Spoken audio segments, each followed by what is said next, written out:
दोस्तों, भारत ने अग्नि-6 मिसाइल का सफल परीक्षण किया।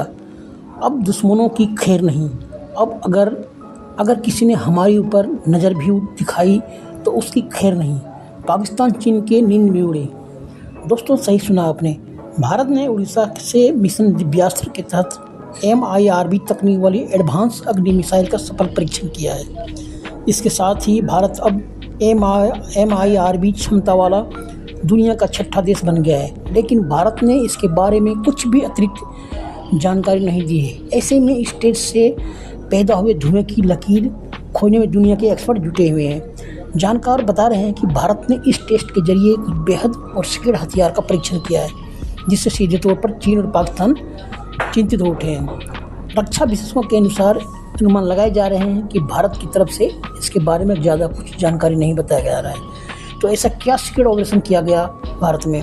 8 मई को शाम को अंधेरा होते ही उड़ीसा के डॉक्टर APJ अब्दुल कलाम द्वीप पर सब शांत था। अचानक जोरदार धमाके की आवाज़ आई और आसमान की आग की लपटों में देखी गई। एक विशालकाय मिसाइल आसमान को चीरती हुई ऊपर उड़ने लगी।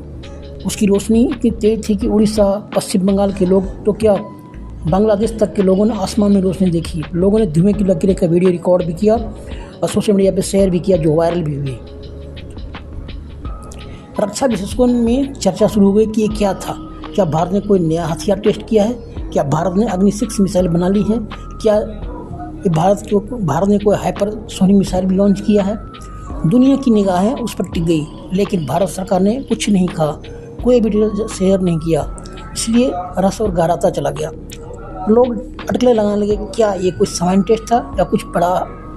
इन सब अटकलों पर एक बड़ा कारण था, वो था नोटम, यानी नोटिस यू एयरमैन। ये नोटम क्या होता है? जो आसमान के एक इलाके के लिए जारी किया जाता है। हवाई जहाज़ों के लिए इधर मत आना। नोटम हवाई जहाज़ के लिए जारी हो कि इधर मत आना। आपको याद होगा, अभी पिछले साल ही ऑपरेशन सिंदूर के तहत नोटम जारी किए गए थे उत्तर भारत के आसमान के लिए। भारत में भी, पाकिस्तान में भी, इधर मत आना, यहाँ लड़ाई चल रही है, फाइटर प्लेन आएंगे, मिसाइलें जाएगी, ड्रोन उड़ाए जाएंगे, ये तो इलाका छोड़ दो। नोटम जारी किए जाते हैं। नोटम तभी जारी किए जाते हैं जब कोई युद्ध होता है या कुछ हुआ जाता है, तभी। ठीक है, जब कोई मिसाइल टेस्ट होने वाला होता है तो नोटम जारी किया जाता है।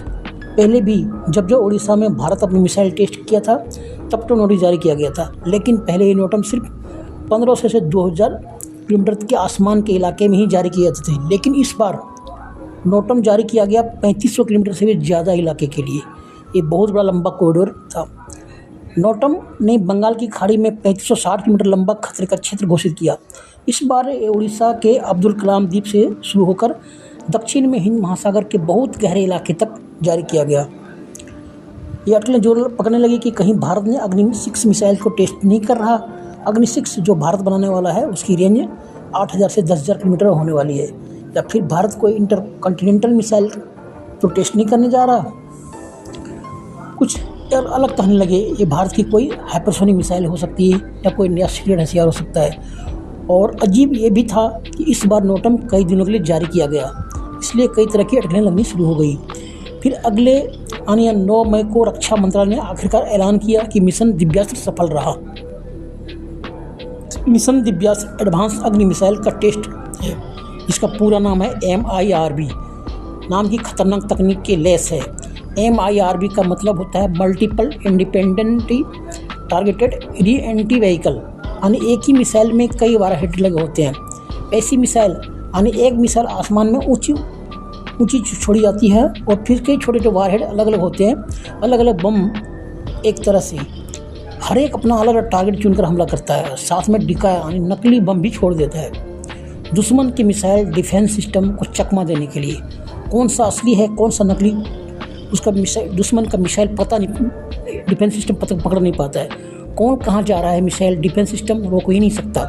इस मिसाइल टेस्ट में हिंद महासागर के बड़े इलाके में कई अलग अलग टारगेट को एक साथ दागा गया, यानी एक ही मिसाइल से दुश्मन के कई बेस पर हमला किया जा सकता है, सब एक साथ। और दुनिया इसे क्यों चूक गई? क्योंकि अब तक सिर्फ 5 देशों के पास MIRV की तकनीक है, अमेरिका, रूस, चीन, फ्रांस और ब्रिटेन।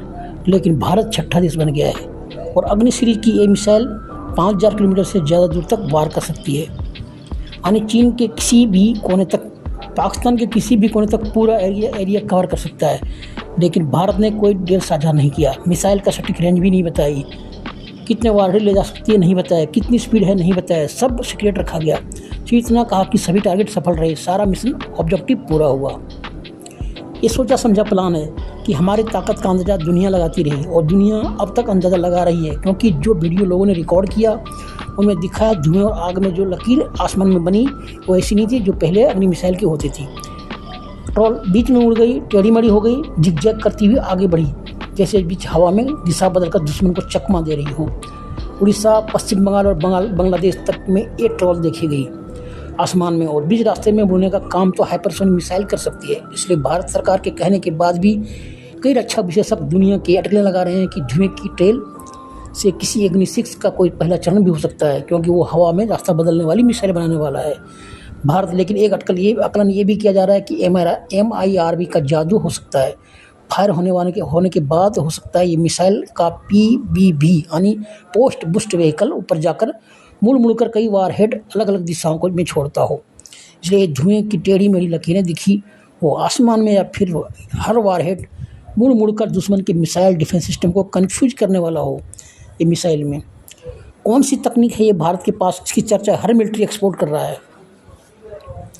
ज़्यादातर एनालिस्ट ये मान रहे हैं कि मिसाइल ऐसी थी जिससे जो अलग अलग दिशा में वारहेड आसमान में निकले, बम जो अलग अलग गए उन सब में अलग अलग टारगेट फिट थे, वो अपना अलग अलग रास्ता बनाकर इसलिए धुएं की लकीर ऐसी छोड़ दे गए कि दुश्मन में जिगजैग पैटर्न बन गया। यानी एक मिसाइल के ऊपर उसके फिर कई अलग अलग मिसाइलें या बम लेकर निकल गई, जो अपने रास्ते चल दिए और टारगेट की तरफ। लेकिन DRDO ने ऐसा कोई शेयर नहीं किया, बस इतना ही कहा कि सभी टारगेट सफल हुए और मिशन दिव्यास सफल रहा।